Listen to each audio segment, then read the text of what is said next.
Hey everyone, welcome back. This in-game footage is a continuation of last video, where I discussed playing in ranked lobbies. To jog your memory, in this game we got off to a roaring start with 2-star mechs, and the shop gave us 2 copies of Troll Warlord amongst the first few $4 units offered. In fact, right here the shop gives us our 3rd Troll Warlord, so you see the 2-star Troll Warlord on the chessboard right now. This is incredibly rare. It's hard to 2-star a $3 unit by this stage, let alone Troll Warlord, one of the best $4 DPS units in the entire game. So yeah, good luck is definitely playing a role here, but keep watching the video. For now, I'm going to talk a bit about endgame lineups with the usual caveat. If you are watching this video in the distant future, there's a good chance that balance changes will render my advice incorrect and irrelevant. Firstly, before even discussing the endgame, we must get there to begin with. This necessarily means getting enough money to level up and reroll a bunch. We all know that auto chess is secretly an economy management game, but there are some real subtle techniques that contribute to this. I used to believe that auto chess was all about maximizing the chances of finding 2-star units by hoarding many pairs of heroes in your reserve. However, I'm starting to see that the early to mid game is more about getting the most firepower for the least money cost. And that means investing in cheap, solid units instead of expensive ones. Think about it. A 2-star bounty hunter, Clockwork, or Axe cost a trivial $3. A 2-star Lycan, Phantom Assassin, or Venomancer sets you back a hefty $9, without even providing you twice the benefit of a 2-star Bounty Hunter. En route to assembling your 2-star Phantom Assassin, for example, chances are you're holding 2 copies of it in your reserve, waiting for that 3rd Phantom Assassin to show up. Well, that is 6 gold worth stuck in your reserve, the 2 copies of Phantom Assassin. They are not generating interest because the money is not in your money pool, it's on the reserve. Every 2 rounds, you are losing at least 1 gold of income on average by simply holding 2 Phantom Assassins in your reserve. So that leads me to an interesting conclusion. During the early to mid game, around chess levels 4 to 6, $3 units are actually a trap and shouldn't be bought unless you're using them right now as part of your lineup. For the same price, you can buy a 2-star basic unit like Bounty Hunter that provides more firepower straight up, being a 2-star unit, of course. For a $3 unit to be worth playing, it must either have a strong synergy that justifies the cost, or have a strong AoE spell that multiplies DPS by inflicting damage on multiple enemies. This is why in most tier lists, you will notice that Shadow Fiend and Razor are ranked much higher than their fellow $3 counterparts. They deal good damage in an area without relying on synergy with your other heroes at all. They are worth playing at 1 star, and you can form a strong DPS backbone should you get them up to 2 stars. If you notice my lineup right now, if you look at my chessboard, you'll see that all my heroes are actually $1 and $2 units. Aside from the Troll Warlord, which forms the core of our DPS strategy. Of course, we got it to 2 stars early, so it's worth hanging on to. We also have a $3 unit in Razor, simply because Razor's an S tier unit. As mentioned before, it does huge damage in an area, so it's worth buying even at 1 star. Otherwise, if you notice the rest of my team, the Clockwork, the Witch Doctor, the Bat Rider, the Timber Swords that we were holding on to in the first 15 rounds, the Shadow Shaman, and all my benched units, the 2 Juggernauts, the 2 Beastmasters, and the Axe, are all $1 and $2 units. This means that while I'm holding them in the reserve, I'm not, it's not losing me a lot of interest. If you total the amount of money my reserve is worth, the Tinker is worth $3. And the 2 Juggernauts and the 2 Beastmasters are worth a total of $8. The Witch Doctor and the Axe is worth $3. So that's about $14 worth of units on my bench. Had they all been $3 units instead, yeah, it would have been a lot more expensive to hold all those units on my bench, and as a result, I would be earning less income. So this is why $1 and $2 units are so much vastly preferred to $3 units, because by holding multiple copies in your reserve, waiting for the 2 stars to appear, they're not eating at your interest. So I'm generating a lot of passive economy at this stage. This is why I'm floating huge amounts of gold right now, consistently getting $4 or $5 dollars of interest every single turn. And going back to what I said earlier, if you want to win, you want to level up lots of times and reroll lots of times, then what you need to do in the early to mid game is to spend as little money as possible while still producing a hero lineup that can withstand most of the competition. You don't need to win every single battle. If you do, that's a bonus. But otherwise, all you need to do is to hold the fort and ensure that you get to the mid to late game without taking too much damage on your chess player. At this point, since we are talking about tier lists and strong heroes, I need to give credit to Tides of Time, one of the most famous English-speaking auto chess streamers. It was through learning his strategies that I managed to break into bishop territory. True story, all this while I've been severely underrating orcs as a synergy. You can easily see from my early game synergy video. After Tides of Time explained the importance of having a tanky front line, I started building orcs in pub games, and I started automagically winning game after game after game. It was incredulous. I was getting win streaks like it was nobody's business. The hero tier list you saw earlier, that was published by Tides of Time. So a big shout out and thank you to him. Some of the stuff that I'm explaining are nuggets of knowledge condensed from his streams. Link to his Twitch in the video description. Before we move on with endgame strategy discussion, you will notice that we are transitioning into the full troll combo here, playing Shadow Shaman, Witch Doctor, Bat Rider, and of course our 2-star Troll Warlord. It's kind of questionable since this entails playing a 1-star Shadow Shaman and Bat Rider. You can see that in my lineup. I have not managed to find all 3 copies of it yet. I wasn't really going for trolls early. I only started picking up the small trolls, especially Shadow Shaman and Bat Rider, only after I found my 2-star Troll Warlord. So yeah, because of that, they are very low level, and it might be questionable playing these kind of weak $1 units at 1 star at this stage of the game, round 23. However, given that a significant portion of my DPS comes from Shadow Fiend and Juggernaut, the extra attack speed for all allies from the troll bonus seems justifiable, as it will boost the damage output of both my Shadow Fiend and Juggernaut, you know, the full troll combo. Putting troll Shadow Shaman and Bat Rider in means that I have to take some units out. If you rewind the video, you have noticed that I have since taken out a Razor and Tinker from my lineup, and I've also sold them off because there's just no more bench space left. Well, Tinker and the 1-star Razor being removed seems fine. They're not that powerful at this stage of the game anyway. Trolls really are one of the few synergies that are so strong that it's worth building around once you acquire a Troll Warlord.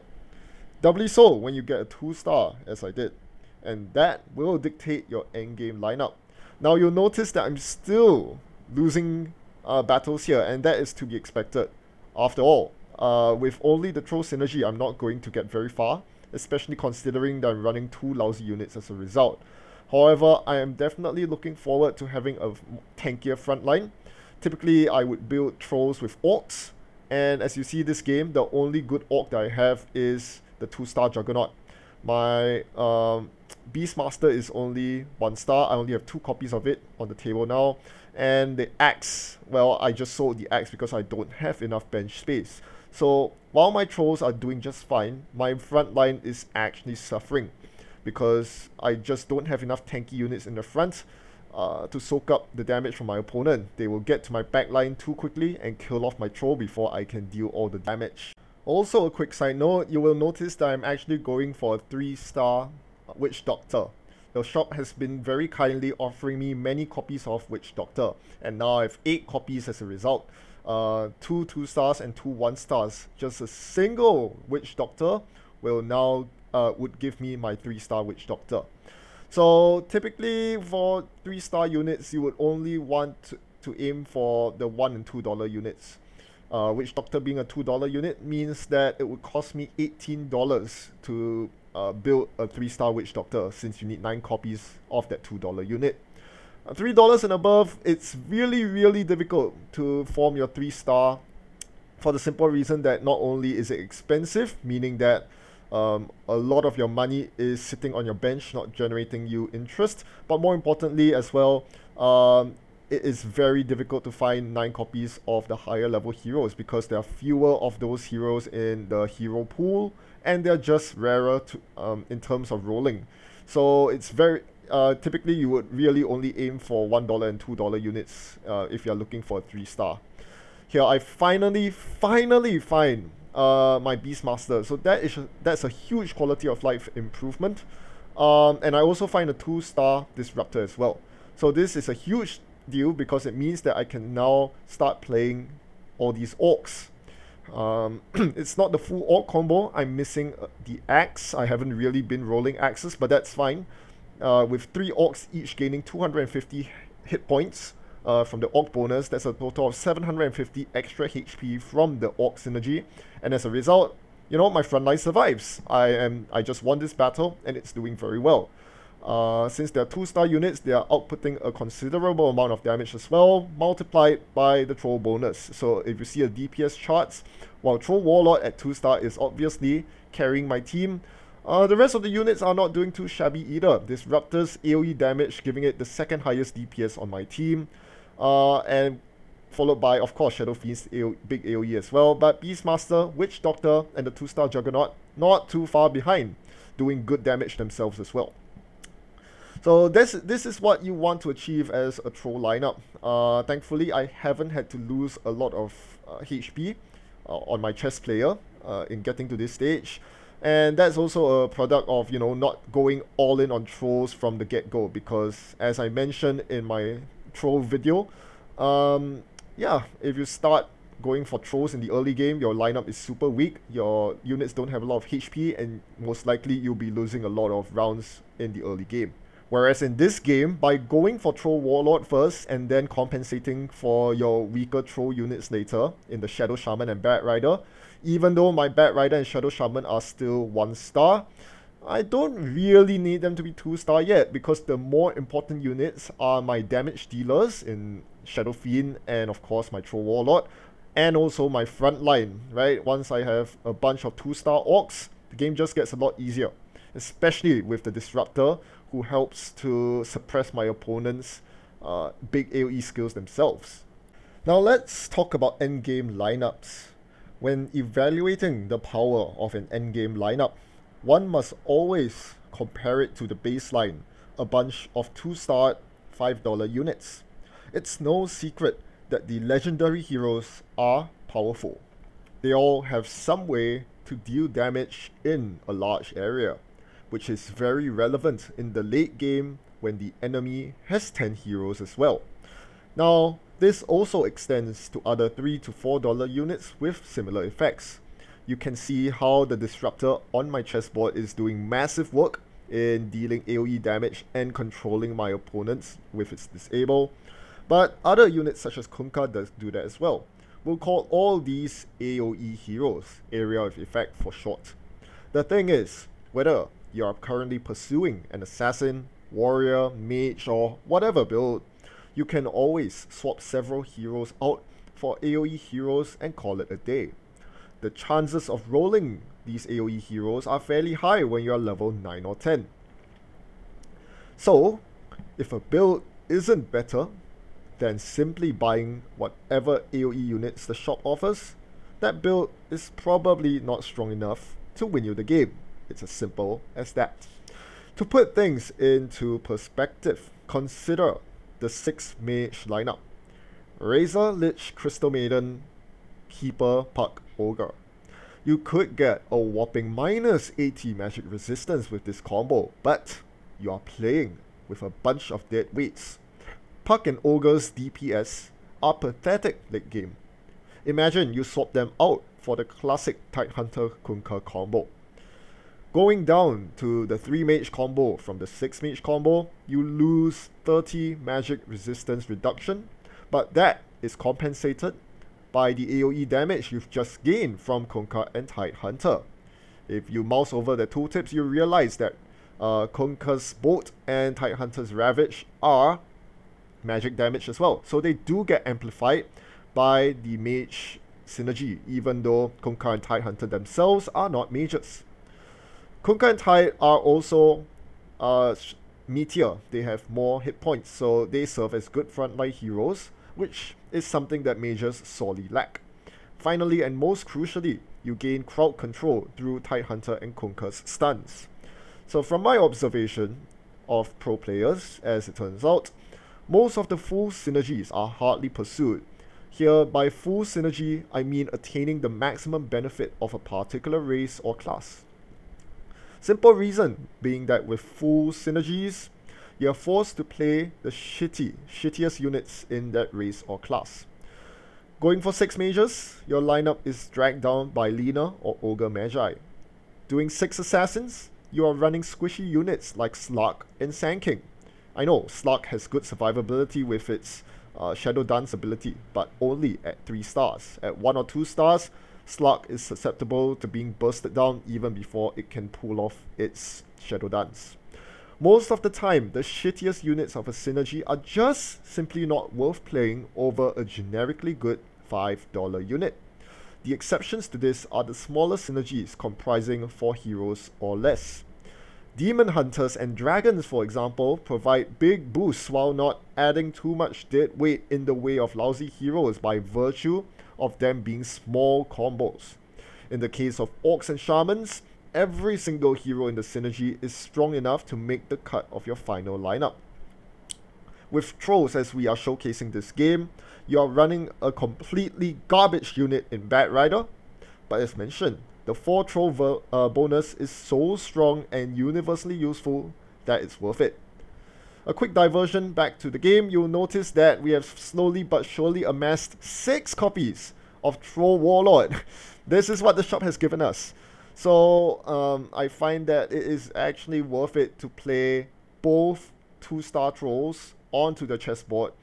Both of them will benefit from the troll bonus, and they both generate insane amounts of DPS. Most importantly, if my opponent has a single target disable, like Shadow Shaman's Hex, as well as the Shaman Synergy ability, if it hits one of my Troll Warlords, I'm not losing a lot of DPS. The other Troll Warlord will still hit for massive damage and carry it through.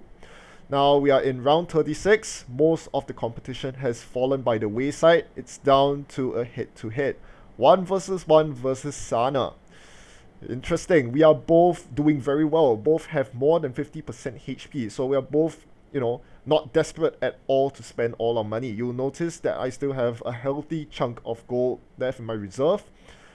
Typically at this stage of the game, both players in the head-to-head will spend all their money simply because any loss will cost you the game. So you may as well just spend all your money to improve your lineup as much as possible. However, since both players have a sizable amount of health remaining, it is important to bunker down and stay in it for the long haul.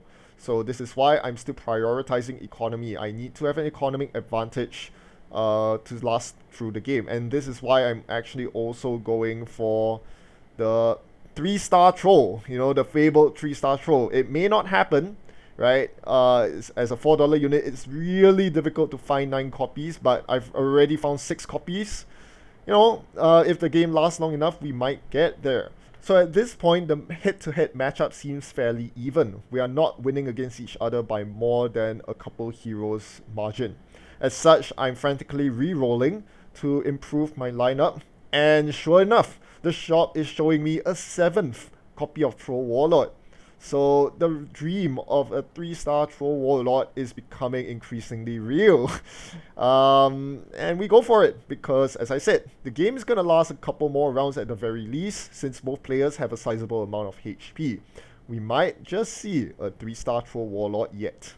Now you'll notice that my opponent Sana is actually winning against me, and by quite a big margin here. And that just goes to show that the baseline of, you know, strong legendary units or strong AoE heroes is strong enough. If you look at the lineup, they are running all the good stuff in Tidehunter, Kunkka, but they also have a very strong backbone of 3-star units. My opponent managed to find a 3-star Juggernaut and a 3-star Tusk. So as you see, this is the strategy that pro players use. Going for those 3-star $1 and $2 units, giving my opponent the edge and some very, very tanky frontline. Those 3-star Tusk and Juggernauts have ridiculous amounts of HP as well as insane amounts of DPS. Combined with the superior AoE damage. You know, all I have for AoE is a level 1 Enigma as well as a Kunkka, now at level 2, as well as a Disruptor, but my opponent's is just stronger. They have a Disruptor of theirs as well as the Kunkka and the Tidehunter. So at this point, I'm kind of desperate, to the point where I'm forced to play double Kunkka. Yeah, that's right. I managed to find 6 copies of Kunkka. So the dream of getting a level 3 Kunkka is real as well. It's well and truly alive. But yeah, you know, multiple copies of crowd control heroes is not a bad choice at all. Having 2 Kunkkas means that I get 2 bolts out, potentially stunning my opponent's team for long enough that I'm able to drag out and win the team fight. Of course, population limit is always a problem. To play those 2 Kunkkas, I had to make a trade-off here. And that meant pulling one of my Troll Warlords back to the bench. Here I thought I had 9 copies of Troll Warlord, but when I only actually had 8. So I'm not at the 3-star Troll Warlord yet, but I'm dangerously close. Very, very dangerously close. One more Troll Warlord gets me my dream level 3, or rather 3-star Troll Warlord. I'm really looking forward to that. But first, we have to go through the Trials of Fire after that creep round. That's 4 more rounds of Sana I have to deal with, and I only have 30% HP left. I can't lose too many battles.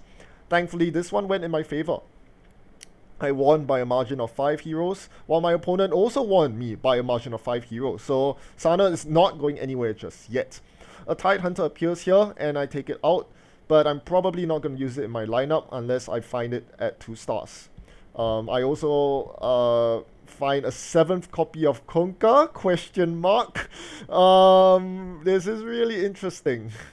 There is a 7th Kunkka in the shop, and now I'm deliberating over my life choices. I think here I sell the Tidehunter for the Kunkka. Oh, never mind. There is an empty slot in my reserve, so, well, we go for that. Right, so the battle outcomes seem fairly random. You know, last round I easily won. This time, I'm losing. So it kind of really comes down as well to how the crowd control spells line up. And this is why you always want to have that buffer, HP buffer, allowing you to lose a couple of rounds without too much recourse. That's my another copy of Kunkka. 8 copies of Kunkka, 8 copies of Troll Warlord, but I find the ninth Troll Warlord. Hallelujah. Look at that. Have you ever seen a 3-star Troll Warlord with an MKB, a Mask of Madness, and a Blade Mail alongside a Plate Mail for extra armor, Blightstone, and Quarterstaff? This Troll Warlord is stacked. Holy cow. 380 plus 95 damage. Oh, it died. I lost this battle. I can't win even with a 3-star Troll Warlord, but we are slowly going to get there as I find a 2-star legendary unit in Gyrocopter here, which will amplify my much needed deficiency in AoE. Sorry, what am I saying? It will help patch up my my glaring deficiency in AoE, right? I don't have enough AoE yet. This 2-star gyrocopter should hopefully give the spread damage that I need. So this is looking like a really strong team here. As long as I protect my Troll Warlord at 3 stars, it's going to hammer my opponents. Look at that. Look at that Troll Warlord. It's so tanky and it's getting so much lifesteal. Cleaning house right here. As I win against my opponent 6-0, my opponent's starting to lose to me as well, dropping to 28%. My Troll Warlord at 3-star, 433 DPS. My 2-star Enigma not far behind with 286.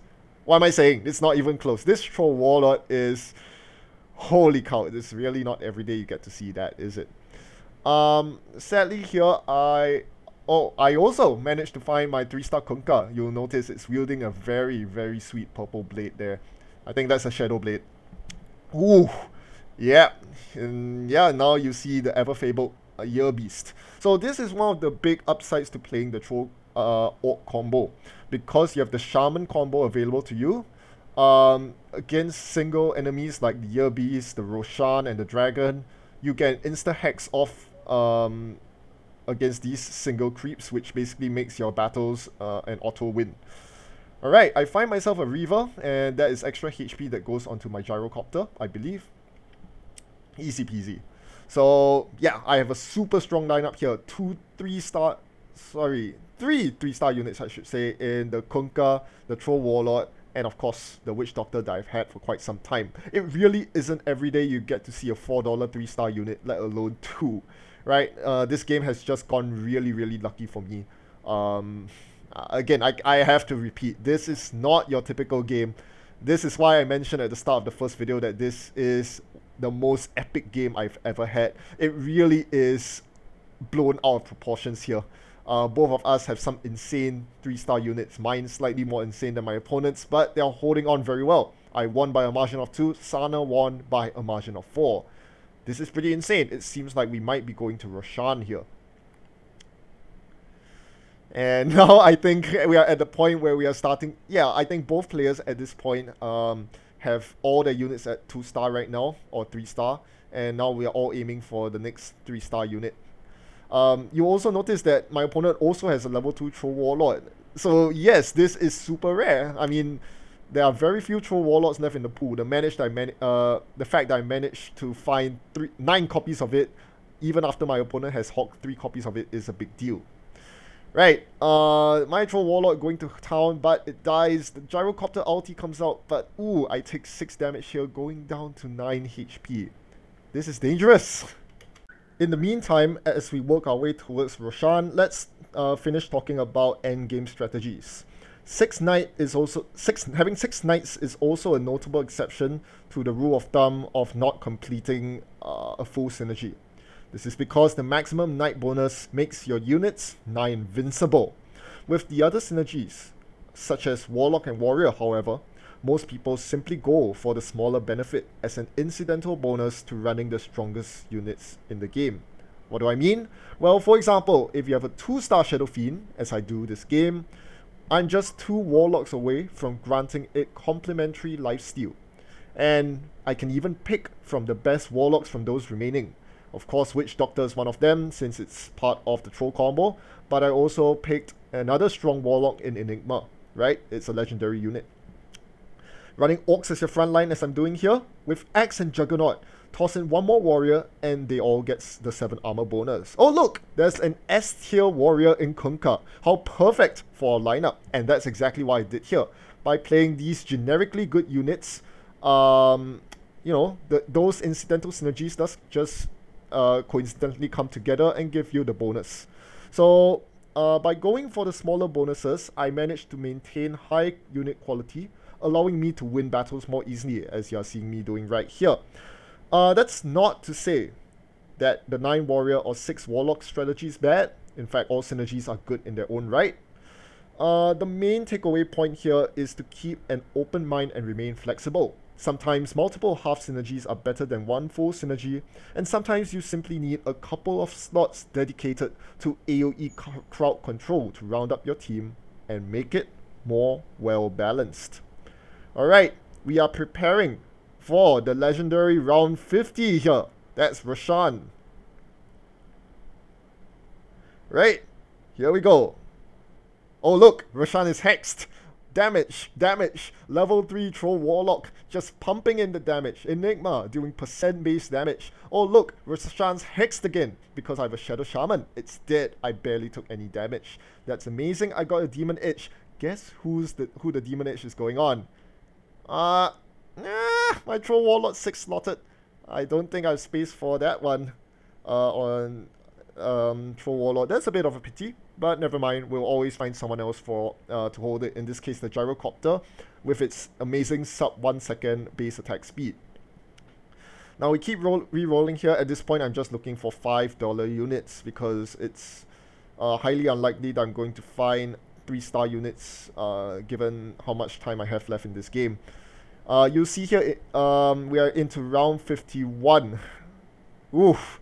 We are both, you know, at the edge of death, me being at 8% and my opponent being at 12%. This looks like a very tenuous battle, but the Gyrocopter ulti comes in and does the work for me, clearing my opponent with me having 2 heroes left to spare. My opponent lost to me with a 3-hero margin going down to 1%.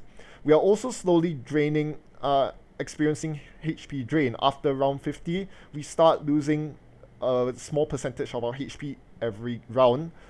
This is part of the game to accelerate the end game in situations such as this, where both players are not losing HP quickly enough. You know, just trying to push the game to end. So this is probably the last battle here. The question is, will either of us lose before the other? As it turns out, I'm winning this battle here. The Enigma ulti really coming to play here, while my opponent isn't able to fend off against my Troll Warlord, and that's the end. A 52 round game with a 3-star Troll Warlord, a 3-star Witch Doctor, a 3-star Kunkka. And it still took 52 rounds to finish off my opponent. Big GG's to my opponent. That was crazy, but hey, I ranked up. It's Bishop 7. Feels good. Right, that's the game. Really epic. It's not every day you get to see such stacked lineups pitting against each other, but I got really lucky this game, and I don't think I'll ever see such a strong lineup. I don't think most of you viewers have seen such a strong lineup either, which is why I'm putting it on YouTube, just for your viewing pleasure. Thanks once again for tuning in. Until the next time, goodbye.